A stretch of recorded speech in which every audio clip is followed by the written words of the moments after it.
Hello friends, welcome back to the channel. Today we're diving deep into the real science of habits. Let me offer you a fresh way to look at habits, one that might just wake you up the way it did for me. Here's the core idea. Your brain is a pattern recognizing machine, tightly connected to your nervous system. Its primary job is to record, automate and repeat whatever you choose to do repeatedly. Over time, through repetition, these patterns are wired into your nervous system. After around 90 days of consistent practice, a behavior is fully integrated and what once took conscious effort becomes automatic. That, my friends, is what we call a habit. So what's really happening beneath the surface? Think of it like this. You decide, the brain executes and records through your nervous system, that is your body. The brain isn't judging whether a behavior is good or bad. It only tracks whether you repeat it and how the reward of that action feels. After enough repetition, about 3 months at best, behavior becomes energy saving to the brain and effortless to your body. That's the true power of habit automation. But let's zoom in further. Every time you repeat an action in a similar setting, your brain starts forming a kind of checklist.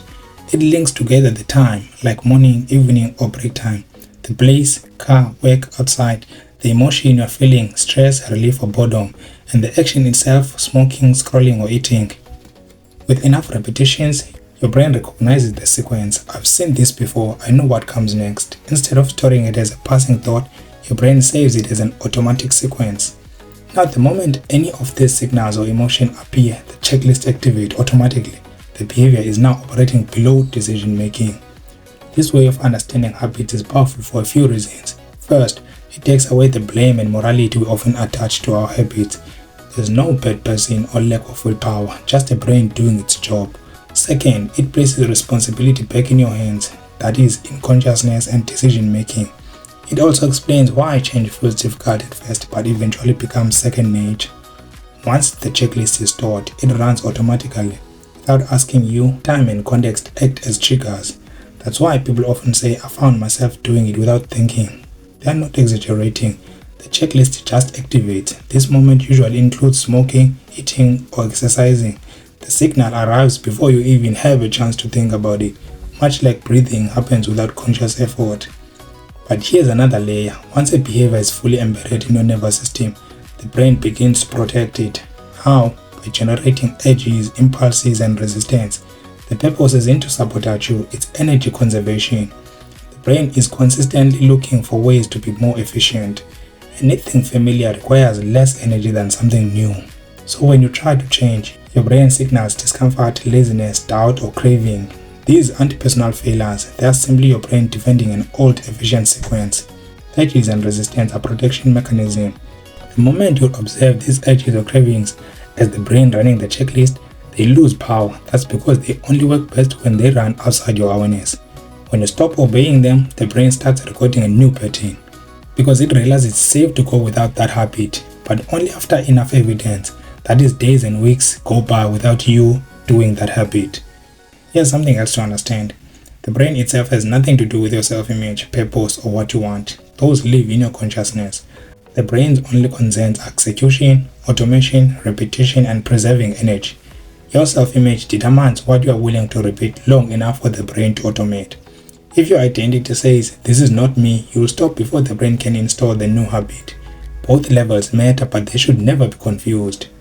So what happens when you say just once won't matter? The brain doesn't see this as a weakness or failure. It simply follows its own logic. Have you done this before and does it save energy? Old habits are fully wired, highly efficient and require no conscious effort. The moment you repeat an old pattern, those neural pathways reactivate instantly. Urges feel stronger, resistance grows and you lose control. Not because you've failed, but because you've reopened an energy saving system. That's why old habits feel like they snap back so quickly. One repetition can revive months of progress. The body seems to remember instantly because the nervous system never forgets efficient pathways. They only go dormant, not deleted. If they were deleted, we wouldn't remember the past. And much worse, we would be still learning how to walk, talk or even eat. Imagine that. That singly just once sends a clear signal to your brain. This pattern is still valid and your brain, being the ultimate energy economist, says, let's use it again. This is also why quitting forever works better than quitting sometimes. Never gives your brain no chance to reactivate the circuit, but just once hands it the keys. Friend, understanding this can save you years of self-conflict. Relapse isn't a moral failing, It's your brain's efficiency at work. When this video ends, remember you haven't just understood habits, you've understood why relapse feels automatic and how to work with your brain, not against it. So as you head towards your goals, keep this framework in your mind. Consciousness chooses, the brain automates, and the nervous system executes.